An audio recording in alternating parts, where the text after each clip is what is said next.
Jimmy wagaragaye mu bukwe bwa The Ben akanaba pari we ni muntu ki? Kuki se bamwita umuherwe? Ese yaba akora izihe business zimugira umudiyasipora wa mbere w'umukire? Ni gute yahuye na The Ben? Ese wari uzi ko yabaye boss wa The Ben ndetse n'ibindi byamamare tuzi hano mu Rwanda byagiye hanze gushakisha ubuzima? Byinshi ku buzima bwa Jimmy ni muri iki kiganiro twabateguriye. Iyi ni Passions News. Bahaye ikaze.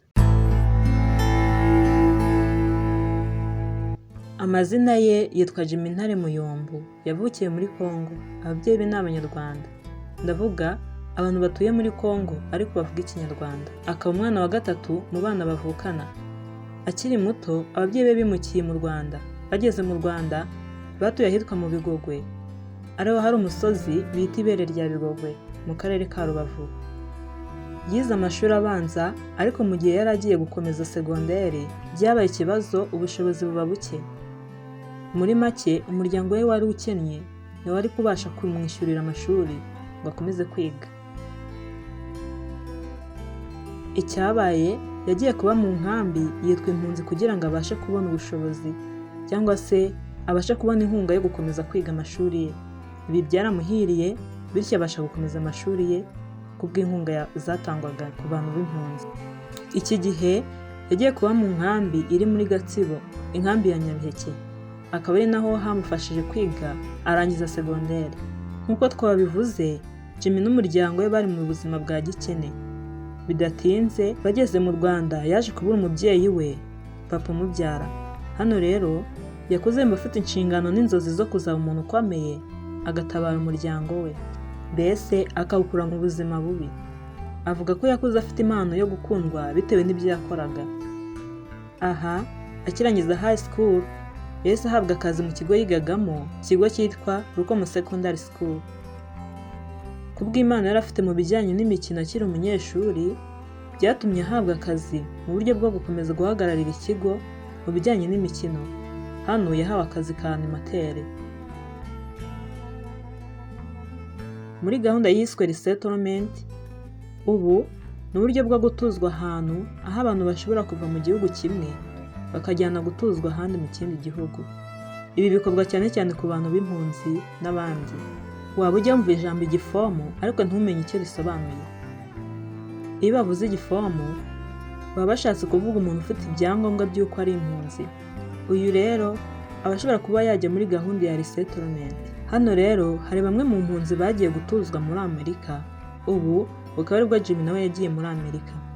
Agezeyo yatangiye ubuzima nk'abandi, akora utuzi bamwe bita ko dusuzuguritse. Akazi yahereyeho bwa mbere kari akazi ko koza imodoka. Hano kandi yagoye no kumenyera ururimi rwabo, Icyongereza. Ibi kandi bikaba biba no ku bandi iyo umuntu akigerayo.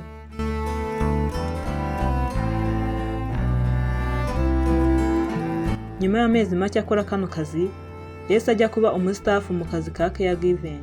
Caregiving ni business imwe muri business zibera muri Amerika, cyane cyane muri Arizona. Ubu ni uburyo leta cyangwa umuntu ku giti cye bafata abantu bakabahuriza hamwe. Ndavuga abantu baba bari homeless, badafite aho baba, cyangwa se abantu bashaje bageze mu za bukuru, abakecuru cyangwa abasaza, cyangwa se abantu nanone badafite ubushobozi bwo kubaho bitewe n'uburwayi bafite, bakaba bashyirwa ahantu hamwe bakitabwaho. Iyi ikaba ari business itanga akazi ku bakozi benshi cyangwa se ku bantu benshi batandukanye.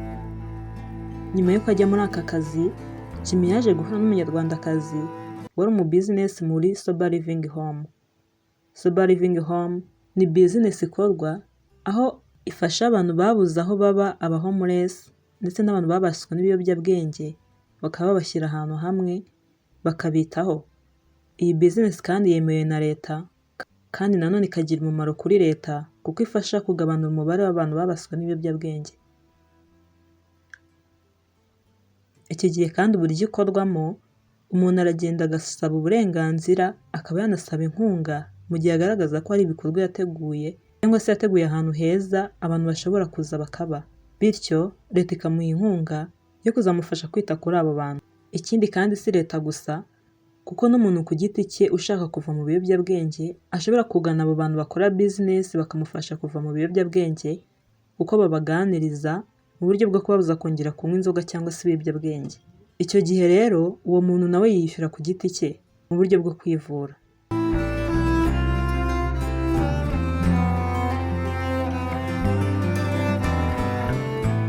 Nyuma y'uko Jimmy ahura n'uyu mugore yamuhaye akazi, aka kazi ariko katumye Jimmy yongera cyangwa se agira experience nini, amenya uburyo gakorwa n'uburyo gatangira. Icyo yakoze yahise atangira gutegura uburyo nawe yakora business ye. Hano yatangiye kampani yise Madeline Counseling. Aha yayikoze mu buryo bwemewe na leta kuko yahabwaga inkunga na leta.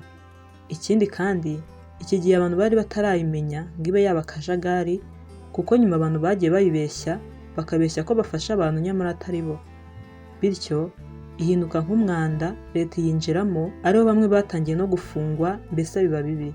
Iyi ikaba ari business yahinduye ubuzima bwe totally, kuko yakoze mu gihe gito mbese ahita aba umuherwe. Iki gihe kandi yayikoze mu gihe nta bantu benshi barayimenya ngo we bayinjiramo. Iki gihe yabaye umukire, atangira guha abantu akazi ndetse aha abantu akazi kenshi.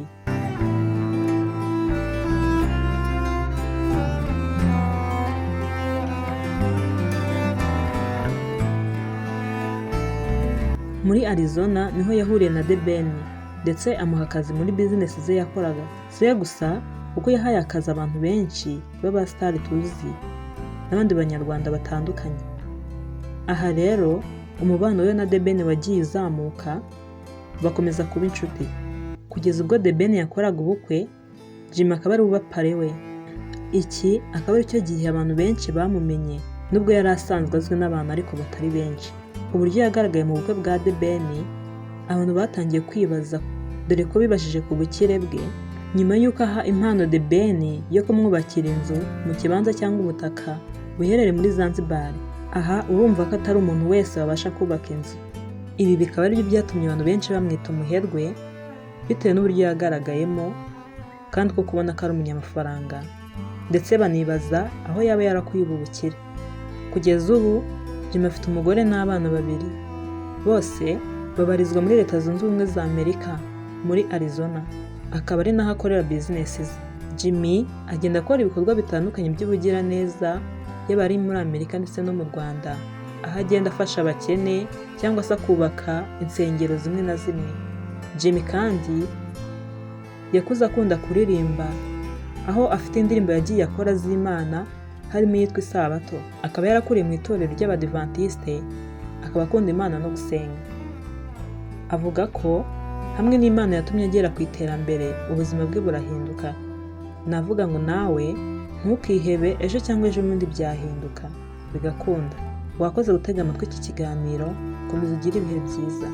Passion is News.